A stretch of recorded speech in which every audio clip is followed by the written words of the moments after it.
आप अपने घर में सुख शांति और समृद्धि का वास चाहते हैं, कलेश से मुक्ति चाहते हैं, तो भगवान शिव की कैसी तस्वीर, कैसी प्रतिमा घर में स्थापित करें, जानते हैं पंडित जी से। बताइए पंडित जी, कौन सी प्रतिमा, कौन सी तस्वीर लगाएं कि वास्तु दोष से मुक्ति मिल जाए। जो लोग शादीशुदा हैं, परिवार है, बच्चे हैं, ऐसे लोग भगवान शिव के परिवार की तस्वीर अपने घर में जरूर लगाएं। शिव परिवार की तस्वीर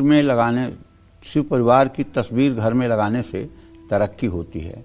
शिव परिवार की तस्वीर घर में लगाने से सुख शांति रहती है, घर में कलेश नहीं होता है और संतान के साथ मनमुटाव कम होता है।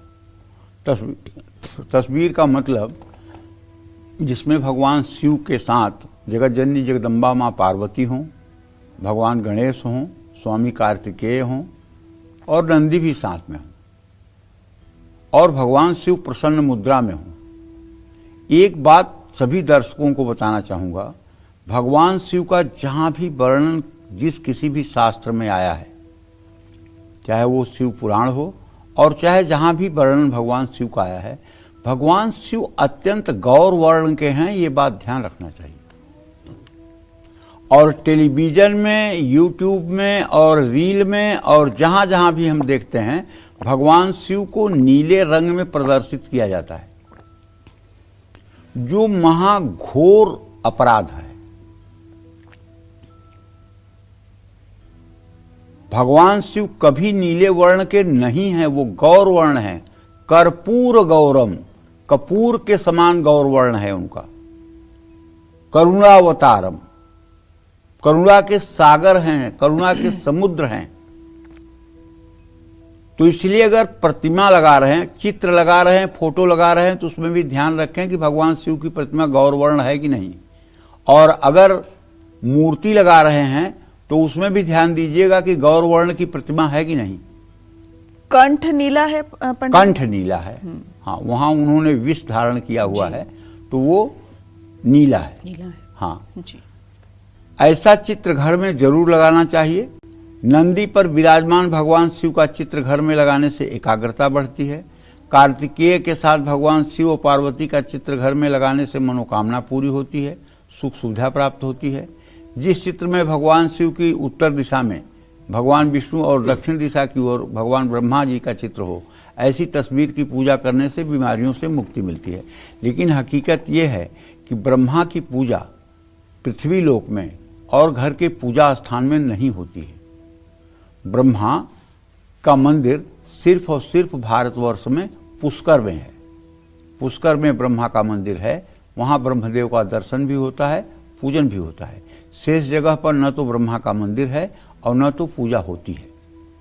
क्यों? क्योंकि ये भी भगवान शिव का ही एक प्रकार का श्राप है।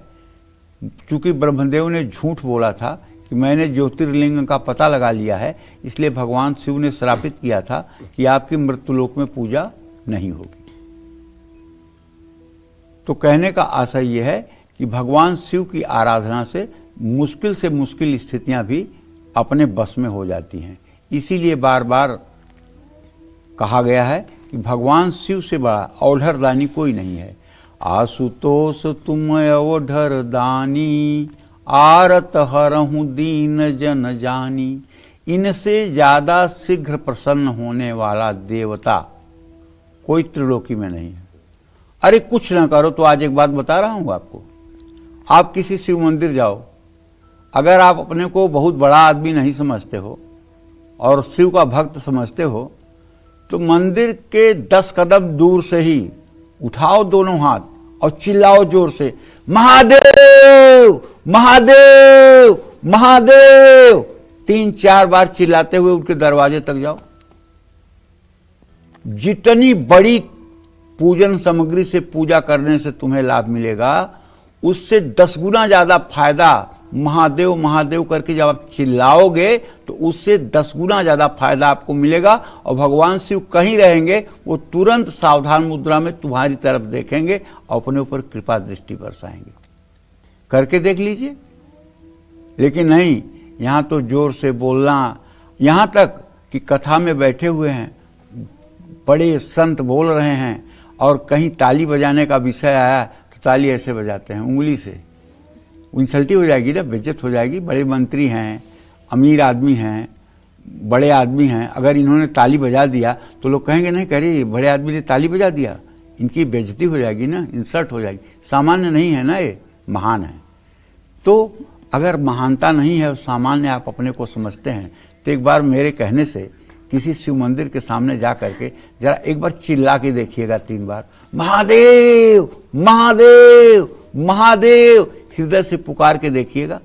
और जिस काम के लिए आप गए होंगे दर्शन करने, अगर वो काम आपका न बन जाए तो कहिएगा। जय मां विंध्यवासिनी।